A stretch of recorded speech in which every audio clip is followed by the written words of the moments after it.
এক ব্যক্তি বলে তোতা পালতো ময়না, কথা বলে যে ময়না, ওটা পালতো। একদিন সকালে শিকারে যেতেছে, ও ময়না জিজ্ঞাসা করতেছে মালিক কোথায়? কয় শিকার করতে চাই। বলে কোথায় যাবে? কয় জঙ্গলে। কয় শোনো আমার একটা অনুরোধ, আমার বন্ধুদেরকে দেখলে আমার সালাম বলো। তো বাগানে ঢুকেই দেখতেছে 8-10টা ময়না বসা আছে এক ঢালে। তো দেখা ওই নিজের ময়নার কথা মনে উঠছে, ওনা সালাম দিতে বলছে বন্ধুদেরকে, তো সম্বোধন করে বলতেছে তোমাদের মতো একটা তোতা আমার কাছেও আছে, সে তোমাদেরকে সালাম দিছে। তো বলতে দেরি 10-12টা ডালের থেকে ওই মুহূর্তে পুরা মরতে দেরি করে সাথে সাথে পড়ছে আর মরছে। তো 10টাকে নাইরা চেরা উঠা মনটা ভাঙা গেছে যে ওর সালামে এমন কি বিষ ছিল মিলানো যে বলতে দেরি মরতে দেরি হলো না, এক একটা কত দামি। তো ভাঙ্গা মন নিয়ে শিকার ছাড়াই বাড়িতে ফিরে আসছে। তো আসার পরে জিজ্ঞাসা করছে মালিক হাত খালি, শিকার কোথায়? তুই আর কথা বলিস না, তোর সালামে কি বিষ ছিল? বলে কেন? তোর বন্ধুদেরকে সালাম দিতে দেরি, ওরা মরতে দেরি করে নাই, বাস এটা বলতে দেরি, নিজেরটাও মরতে দেরি করে, ওটাও মরে গেছে। তো খাঁচা খুইলা সামনে রাইখা অনেকক্ষণ নাড়াচাড়া করে দেখছে, চোখের পানি ঝরায়, মরে গেছে, এখন আর কি করা যায়। যখন উঠা অন্য মনস্ক হয়ে দাঁড়াইছে, তো তোতা উইরা চালের উপরে যায় বসা বসে, হাক্কা বাক্কা খায়া গেছে। এটা কি হইলো? তো মরা গেল, আবার জীবিত হইয়া উড়াল দিল কি করা? ওইখানে বসা বলতেছে মালিক আমার সালামে বিষ ছিল না, আমার বন্ধুরা আমাকে ফন্দি শিখায়া দিছে যে আমাদের মতো যদি বাগানে ঘুরতে চাস, ফুলের ডালে ডালে ঘুরতে চাস, আর বাগানে বাগানে ঘুরতে চাস, আর বহু জাতীয় ফল খাইতে চাস, তো মরার আগে একবার মরা যা। ওরা আমাকে ফন্দি শিখায়া দিছে। আল্লাহ আমাদেরকে ফন্দি শিখাইতেছে, সত্য এটাই। আল্লাহ আমাদেরকে ফন্দি শিখাইয়া দিতেছেন, এটা আল্লাহর মেহেরবানি। নাহলে কখন কি করণীয় এটা আল্লাহ শিখানোর দরকার ছিল না। আবু হানিফা রহমতুল্লাহ আলাইহি তো এটাই বলে যে মানুষকে যে বিবেক দিছে আল্লাহ, আল্লাহর আর কিছু দরকার ছিল না। বিবেকের প্রতি হুকুম ডালা যথেষ্ট ছিল যে আমাকে বিবেকের মাধ্যমে তালাশ করে রাজি করে আসবে। না রসুল দরকার ছিল না, কিতাব দরকার ছিল। উনি যুক্তিও দিছে, লিউযিকাহুম বাদাল্লাযী আমিলু লাআল্লাহুম ইয়ারজিউন। বিপদ আইনা আল্লাহ মানুষকে দূরে করতে চান না, কাছে করতে চান, বিপদ কাছে করার জন্য। কিন্তু হ্যাঁ, এটার ভিতরে দুই ভাগ হয়, এটার ভিতরে দুই ভাগ হয়ে যায়। কোন ব্যক্তির বিপদ তাকে আল্লাহর কাছে করে, সে সারাদিন আল্লাহ আল্লাহ করে, আল্লাহর দিকে দৌড়ায়। আর কোন ব্যক্তি বিপদে পড়া আল্লাহর থেকে দূরে সরে, তখন আল্লাহর দিকে অভিযোগের আঙ্গুল উঠায়। হ্যাঁ, আমরা সবাই উঠে, ইস্তেগফার তো পরের কথা, আমরা সবাই উঠে। বিপদে পড়লেই কয় আল্লাহ কি আমারে ছাড়া আর কাউকে চোখে দেখে নাই? এটা কি চারটিখানি ছোট কথা নাকি? অনেক বড় কথা। গরিব বলে আল্লাহ আমাকে কি দিছে, রিক্সাওয়ালা বলে আল্লাহ আমাকে কি দিছে? ও দেখে না, ও যে দেহটা দিয়ে রিক্সা চালায়, আর দেহটার ভিতরে যে শক্তিটা দিছে রিক্সা চালানোর মতো। এখন তো অটো রিক্সা চলে আসছে, এর আগে তো অটো ছিল না। কি অটো চালাইতে বুঝি দেহ লাগে না? না, ওইটা অটো চলে, নাম অটো দেখে অটোই চলে, ওটার জন্য দেহর দরকার হয় না? ওটাকে কি ব্রেক দিতে হয় না? ওটাকে ডাইনামামে করতে হয় না? না ওটা অটো চলে? ও তো দেখে না, ওর দেহটা দেখে না যে আল্লাহ ওকে সুস্থতা দিছে। ওর মতোই কত মানুষ হাসপাতালে পড়ে আছে, সারাদিন ক্লান্ত হয়ে যে বিকালে বাড়িতে যায়, পাওয়ার ব্যাংকের মতো যদি ক্লান্তিটা জমা থাকতো এটার ভিতরে, দেহের ভিতরেই জমা থাকতো, আল্লাহ কি সিস্টেম করতে পারতেন না? পাওয়ার ব্যাংকে যদি বিদ্যুৎ জমা থাকতে পারে, তাহলে আল্লাহ কি ক্লান্তি শরীরের ভিতরে জমা রাখতে পারতেন না? না পারতেন না? না আল্লাহর কাছে এই সিস্টেম নাই? না আল্লাহ এই সিস্টেম জানে না? যদি জমা রাখতো তো 3 দিন পরে রিক্সায় উঠতো কে, চালাইতো কে? আরে 3 দিন না, পরের দিনই হাত লাগাইতো কে রিক্সায়? ও যে বাড়িতে যায়া সেমন তো কিছু খায় নাই, 2টা ডাল ভাতই তো খাইছে, ঠিক না? না আপনাদের মতো ফাস্ট ফুড খাইছে, দামি দামি খানা খাইছে? হ্যাঁ, না সেরাটনের থেকে না খাইছে? কি মাছ ভাত 20 পদ খাইছে নাকি? তো রিক্সাওয়ালা খায় কি? হয়তো একটু শাক, একটু ভর্তা সর্তা। হ্যাঁ, ওইদিকে যাইতে চেয়ে না যে দাম বাড়ছে, ওর নাগালের বাহিরে চলে গেছে, ওইটা ভিন্ন কথা। 4টা ডাল ভাত খায়া যে সকালে আবার চাঙ্গা হয়ে রিক্সা নিয়ে বাহির হয়েছে, এটা তো ভাবে না। ও তো অভিযোগ করতেছে, আল্লাহ আমারে কি দিছে, আল্লাহ কি দিছে। আবার সত্য তো এটাই, সত্য তো এটাই, বিল্ডিং লোড উঠাইতেও তো হবে, ঠিক না? কি অনেক সময় থাকে না, লোড বেশি হয়ে গেলে চাক্কা বাস্ট হয়ে যায়, হয় না? হয় না? হ্যাঁ, ও যে বলে আল্লাহ আমাকে কি দিছে, ও দিলে আবার লোড উঠাইতে পারবো কিনা, এটাও তো একটা ব্যাপার আছে, ঠিক না? হ্যাঁ, কি মনে হয় বুঝাইতে পারি না। ওরে যদি 100 কোটি টাকা দিয়া দেয় তো ও লোড উঠাইতে পারবে? ও তো টাকার বারে বেইমান হয়ে যাবে। কত মানুষই তো বেইমান হয়ে গেছে, টাকা ছিল না তো আল্লাহ আল্লাহ করছে, সম্পদ মিলতে দেরি, আল্লাহকে বলতে দেরি করে নেয়। আপনি দেখেন, যখন বাচ্চা ছিল তো লুঙ্গি কোথায় ছিল এটার কোনো খবর ছিল না, ঠিক না? যুবক হইতে দেরি, বাপ আসতে দেরি করে না। এখন বাপ লয়া চলে, জিন্সের প্যান্টের বাপ কি, টি শার্টের বাপ কি, চুলের স্টাইল কি, বাপ নিয়ে চলে না। অথচ অল্প কয়েকদিন আগে ওর লুঙ্গিরও খবর ছিল না। যখন বাচ্চা ছিল তখন কি লুঙ্গিরও খবর ছিল না, লুঙ্গি কই ছিল? ঘুমাইতো এক জায়গায়, লুঙ্গি আরেক জায়গায়, ঠিক না? এরকমই তো ছিল। হ্যাঁ, মা বাবা সকালে ঘুমের থেকে উঠে বলতো, তোর জ্বালায় আর বাঁচলাম না, তুই ঘুমাস কই, লুঙ্গি কই, ঠিক না? যুবক হইতে দেরি, বাবা আসতে দেরি হয়, তো লোডও তো সইতে হবে। হ্যাঁ, কলম হাতে নিতে পারলে আর কিছু লাগবে না, খালি খোঁচা মারবে আর কামাবে, এটাই তো সিস্টেম এখন, ঠিক না?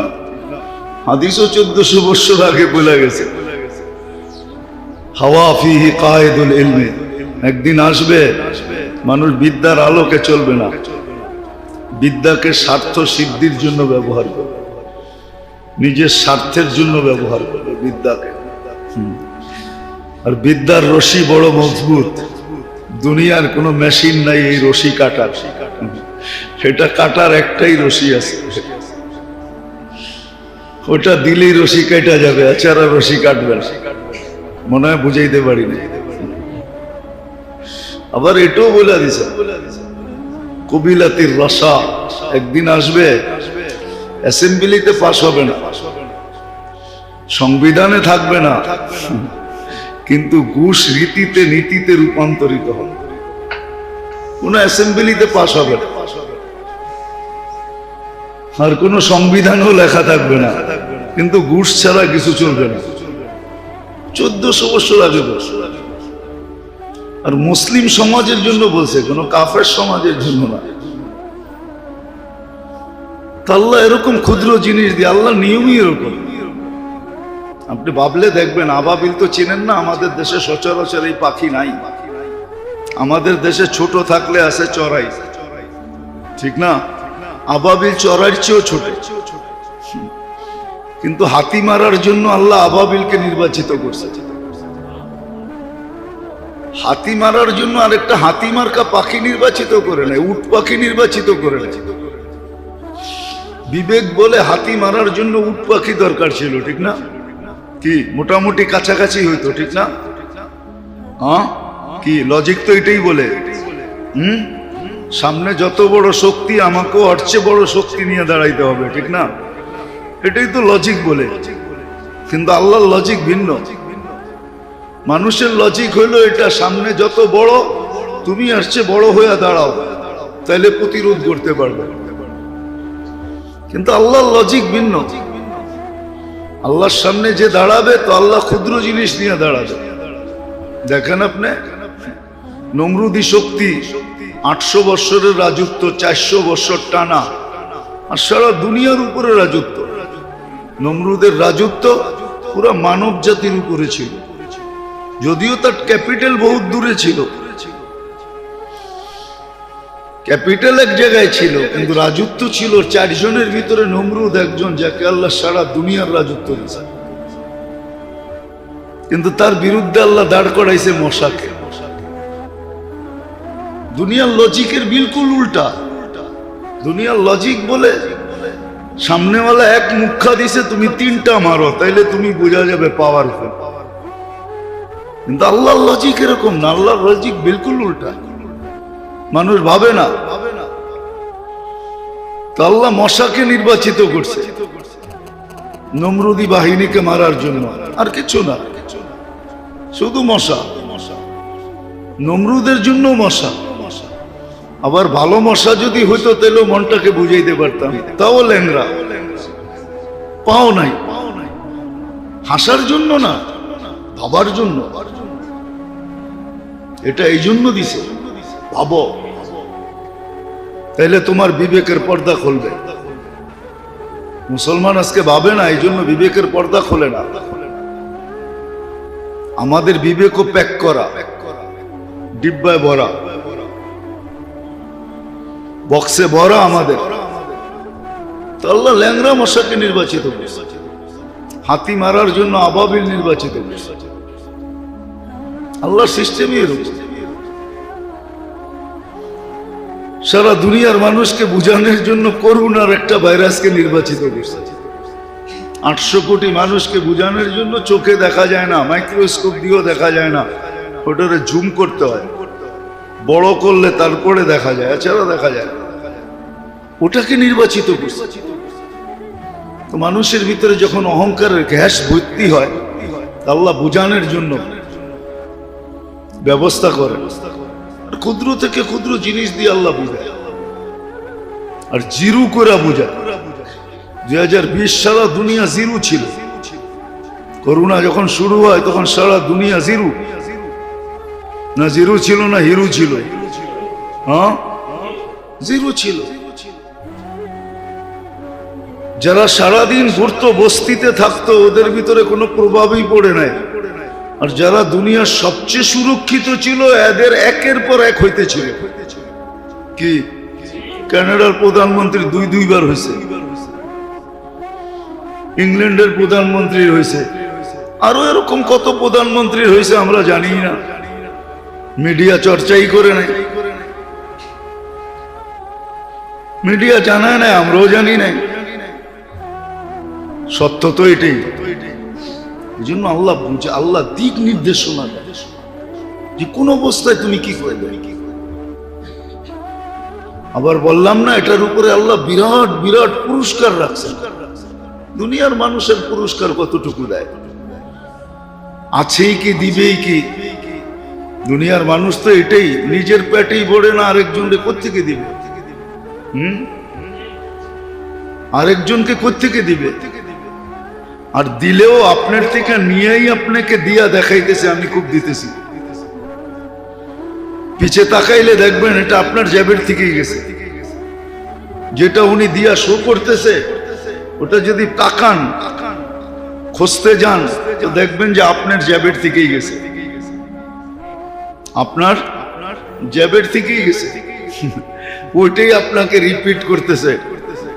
দুনিয়ার মানুষের তো এই অবস্থা। আল্লাহর এরকম না, আল্লাহ বড় বড় পুরস্কার রাখছে। এই জন্য দিক নির্দেশনা আমাদেরকে দেন, যেন আমরা বিপদ থেকে বেঁচে যাই। যাক, যেটা আমি বুঝাইতে চাইতেছি, আল্লাহ করুক, বুঝে আসুক, আমরা শিখি আমরা যে কোন অবস্থায় আমাকে কি করতে হবে, কোন অবস্থায় আমাকে কোন দিকে যেতে হবে, আল্লাহর দিক নির্দেশনা কি। আল্লাহর রসুল কি বলছেন, দিক নির্দেশনা কি দিচ্ছেন। কোরআন এটাই বোঝায়, ইদা আসাবাতহুম মুসিবাতুন ক্বালু ইন্না লিল্লাহ। মুসিবত আসতে দেরি, আল্লাহকে ডাকতে দেরি করো না। ইদা আসাবাতহুম মুসিবাতুন ক্বালু ইন্না লিল্লাহ। এটা শুধু মরার খবর শুনে না, এটা সর্বক্ষেত্রে, এটা একটা রুলস শিখাইতেছেন আল্লাহ, নিয়ম শিখাইতেছেন। তুমি কি করবে মুসিবত আসলে, করবে কি? মুসিবত আসলে করবে কি? তখন আল্লাহ বলে চিৎকার দাও, আল্লাহর দিকে দৌড়াও। আল্লাহর চেয়ে বড় নিরাপদ আশ্রয় কোথাও নাই। আল্লাহ সবচেয়ে বড় নিরাপদ আশ্রয়, আল্লাহর চেয়ে বড় নিরাপদ আশ্রয় কোথাও নাই। এটাই সত্য। যদিও বিবেক বুঝবে না, বুদ্ধি বুঝবে না, বিদ্যা বুঝবে না, কেননা এখন তো পুরাটাই আমাদের জীবন উল্টা গঙ্গা। গঙ্গা এখন উল্টা বাইতেছে, সিধা না, সব উল্টা। পুরা বিবেক বুদ্ধি বিদ্যা সবকিছু উল্টা ছাপ। এই জন্য বুঝাবে না, বিবেক বুঝাবে না, বুদ্ধি বুঝাবে না, বিদ্যা আমাদেরকে বুঝাবে না।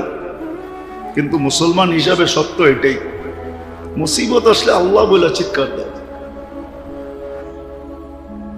আল্লাহ বলে চিৎকার দাও, আল্লাহর দিকে দৌড় দাও। ফিরু ইলাল্লাহ, আল্লাহর দিকে ভাবো।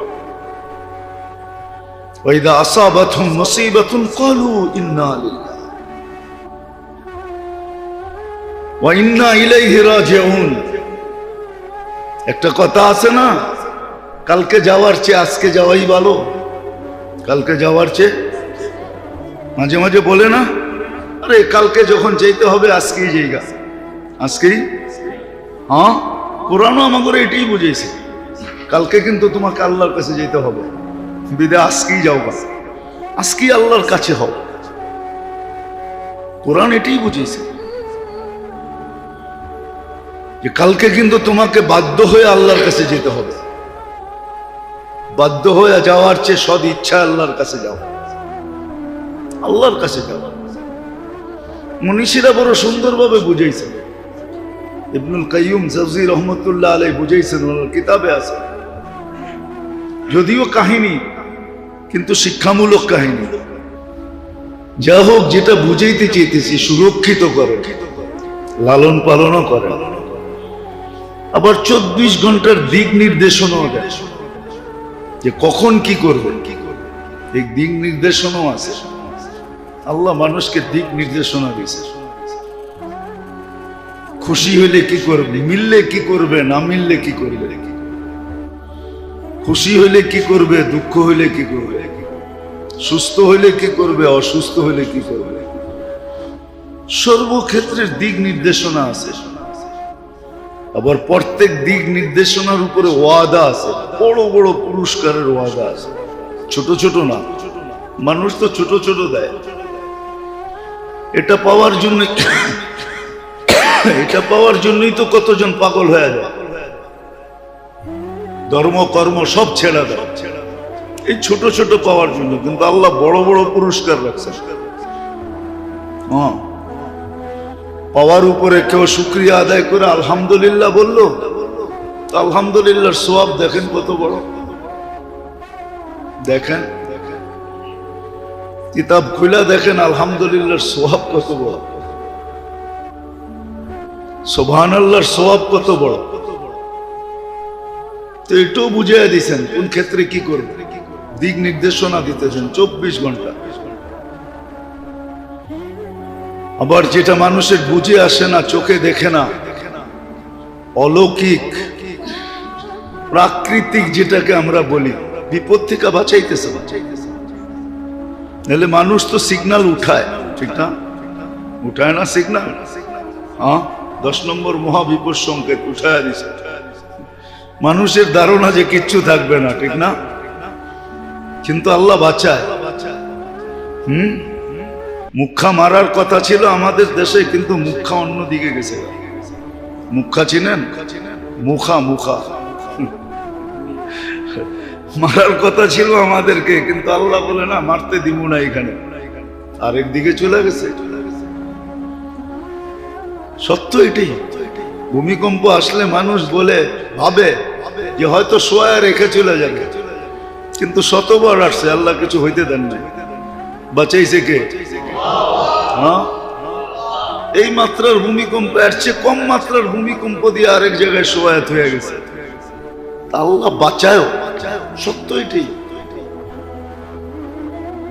এই জন্য মেরে দোস্ত আমাদের শিখা উচিত, কমসে কম নিজের সেফটির জন্য, নিজের জন্য এটা শিখা উচিত, নিজের ফ্যামিলির জন্য, পরিবারের জন্য, সংসারের জন্য শিখা উচিত, শিখা উচিত, ভাবা উচিত। সত্য এটাই। আমরা যত কিছুই বলি না কেন, আমরা যত কিছুই বলি না কেন, আল্লাহ বারবার মানুষকে হারায়া দেখাইছে, বারবার আল্লাহ মানুষকে হারায়া দেখায়, যুগে যুগে দেখায়। হ্যাঁ, শুধু সেফটি ট্যাঙ্কিতে গ্যাস তৈরি হয় না, সেফটি ট্যাঙ্কি থাকে না, মাঝে মাঝে গ্যাস তৈরি হয় তো, আবার মানুষ মারাও যায়, ঠিক না? আমাদের ভিতরেও গ্যাস তৈরি হয়, এটা হলো অহংকারের গ্যাস। এটা, এই গ্যাসের নাম হলো অহংকারের গ্যাস। এলপিজি, সিএনজি, গ্যাসের কত নাম আছে না? কি কন? আবার গ্যাস্ট্রিক না, কিন্তু ওটাও একটা গ্যাস, কিন্তু অহংকারেরও গ্যাস আছে। এই জন্য আল্লাহ শত বৎসর পর পর মুসিবত আনে। করুণা এরকম আসা গেল, আল্লাহ মানুষকে পরাস্ত করে দেখায় যে বড় গ্যাস হয়ে গেছে তোমাদের ভিতরে, অহংকারের গ্যাস। কিন্তু আল্লাহ জাল্লে জালালুহু আম্মা নাওয়ালুহু মানুষকে তৈরি করছে, নিজে কুদরত দিয়া সাজাইছেন। 24 ঘন্টা সুরক্ষিত করেন।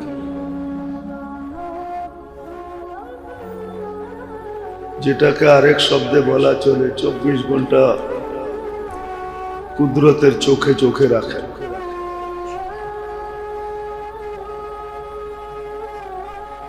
মানুষ তো সিসি ক্যামেরায় কতক্ষণ নজর রাখে, সামান্য সময় সিসি ক্যামেরার মনিটরিং দেখতে থাকে, কিন্তু আল্লাহ 24 ঘন্টা মানুষকে কুদরতের চোখে চোখে রাখে। 1 সেকেন্ডের জন্য চোখের থেকে উজ্জ্বল হইতে দেন না।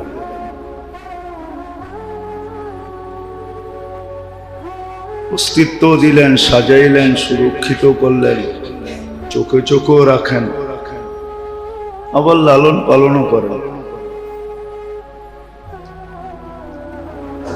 এগুলো সবই ফ্রি সার্ভিসের অন্তর্ভুক্ত, ফ্রি সার্ভিস দিয়ে যাইতেছে। আবার সর্বক্ষেত্রে মানুষকে দিক নির্দেশনাও দিতেছে, কোন অবস্থায় মানুষ কি করবে, খুশি হইলে কি করবে, দুঃখ হইলে কি করবে, সুস্থ হইলে কি করবে, অসুস্থ হইলে কি করবে। আসলে বাবার পরিধিটা অনেক লম্বা ছিল, কিন্তু ভাববে কে? সারাদিন তো আর নামাজ পড়তে হয় না, আর আল্লাহ আল্লাহ জপতেও হয় না। যদি চিন্তার পরিধিটা বড় করত, তাইলেও জিন্দেগির আবাদতের জন্য মুহূর্তে মুহূর্তে যথেষ্ট ছিল। প্রত্যেকটা মুহূর্ত জিন্দেগির আবাদতের জন্য যথেষ্ট ছিল। আর হাদিসে এটাই পাওয়া যায়, লা তাফাক্কুরু সাআত খায়রুম মিন ইবাদাতি 60 ও 70 সানা। সামান্য মুহূর্তের চিন্তা 60-70 বছর টানা কন্টিনিউ বন্দেগীর চেয়েও উত্তম। তাও কবুল। বন্দেগী করার পরে তো একটা সন্দেহ থাকে, কবুল হলো কি হলো না। এটা কিন্তু কবুল, কবুল লেখা হয়, কিন্তু আসলে চিন্তার পরিধিটা কেউ তো বড় করতে চায় না, ভাবতেই চায় না। সারাদিন 9-6 নিয়ে ভাবতে ভাবতেই দিন শেষ হয়ে যায়। আবার রাত শুরু হয় তো রাতও 9-6 নিয়েই শেষ হয়ে যায়। 9-6 বলতে দুনিয়া বুঝাই না, দুনিয়া নিয়ে সারাদিন ভাবি, ছোট জীবনটা নিয়ে সারাদিন ভাবি যে কি করে উন্নত পোশাক পরানো যায়, বা বলা যায় এই ছোট দেহটা নিয়েই ভাবি, ছোট সংসারটা নিয়েই ভাবি, ছোট ফ্যামিলিটা নিয়েই ভাবি। এর বেশি মনে হয় কারো বাবার সুযোগ হয় না। ছোট দেহটা নিয়ে ভাবে, নাহলে ছোট সংসারটা নিয়ে, ফ্যামিলিটা নিয়ে, পরিবারটা নিয়ে ভাবে। না, আজকাল তো আর মানুষের ডজন ডজন বাচ্চা হয় না, 2 জন 3 জন, এটাই বেশি, ঠিক না? বেশিরভাগই তো 2 জন। ডজন ডজন বাচ্চা তো আর এখন মানুষ নেয়ও না, হয়ও না। সত্য তো এটাই। 1 জন 2 জন, এই 4 জন নিয়েই ভাবনা। এন্টার ফ্যামিলি নিয়ে ভাবে খুব কম লোক। কি বলেন, সত্য না? ভাই ব্রাদার, ভাই বোন, আত্মীয় স্বজন নিয়ে মানুষের ভাবনা খুব কম, খুব কম ভাবে। প্রবাদ বাক্যই বানায় নিছে, নিজের চরখায় তেল দাও। অথচ ভাবলে একটা জিনিস বাহির হয়, যে অন্যের জন্য করলে তার জন্য স্বয়ং আল্লাহ ফেরেশতা নির্ধারিত করে করায়। নিয়ম ছিল এরকম, তুমি অন্যের জন্য করবা তো তোমার জন্য ফেরেশতা নির্ধারিত করে আল্লাহ তোমার কাজগুলা করায় দিবে। সিস্টেম কিন্তু এরকম ছিল, এটা আল্লাহর পক্ষ থেকে নির্ধারিত। কিন্তু কেউ পরের জন্য ভাবে না, শুধু নিজের জন্য ভাবে, নিজের পরিবারের জন্য ভাবে, ফ্যামিলির জন্য ভাবে। এরকম লোকের সংখ্যা খুব কম। নিজের পুরো ফ্যামিলি সহ ভাবে। এতটুকুর ভিতরেই 24 ঘন্টা শেষ হয়ে যায়। বাকি যে ভাবনার কথা বলতেছি, ওটা বাবার তো সুযোগই নেই। কখন ভাববে? তো যেটা বুঝাইতেছিলাম, যে আল্লাহ অস্তিত্ব দিছেন। অস্তিত্ব কতটুকু দিছে এটা চোখের সামনে। সবার ঘরে বাচ্চা জন্ম নেয়, সে চোখে দেখে যে বাচ্চাটা কতটুকু জন্ম নেয়। তারপরে আল্লাহ এটাকে সাজায়, সাজান, আবার সুরক্ষা করেন। 24 ঘন্টা সুরক্ষিত করেন, কুদরত দিয়া করেন, আবার রক্ষণাবেক্ষণও করেন, প্রতিপালন, লালন পালন যাকে বলে, লালন পালনও করেন। প্রয়োজনের বস্তুগুলা সব হাতের নাগালে আইনা দেন। ওটাকে অর্জন করার অ্যাবিলিটিও আল্লাহ দিয়ে দেন। ধনী কিন্তু আল্লাহই বানায়, পয়সাওয়ালা আল্লাহ বানায়। মানুষ নিজে পয়সাওয়ালা হইতে পারে না। যদি হইতে পারতো তাহলে শারীরিক শ্রম যারা দেয় ওরা সবচেয়ে বেশি ধনী হচ্ছে। ওরা সবচেয়ে বেশি, যুক্তি এটাই বলে, লজিক এটাই বলে, যারা শারীরিক পরিশ্রম করে ওরা সবচেয়ে বেশি ধনী হচ্ছে। বাস্তব লজিক এটাই বুঝায়, যুক্তি এটাই বুঝায়। কিন্তু শারীরিক পরিশ্রম যারা করে ওরা ওটা করতে করতে জীবন শেষ হয়ে যায়। এই জন্য তো প্রবাদ বাক্য বানায় নিছে, লিখোগে পড়োগে बनोगे नवाब, खेलोगे कूदोगे बनोगे खराब। প্রবাদ বাক্য বানায় নিছে।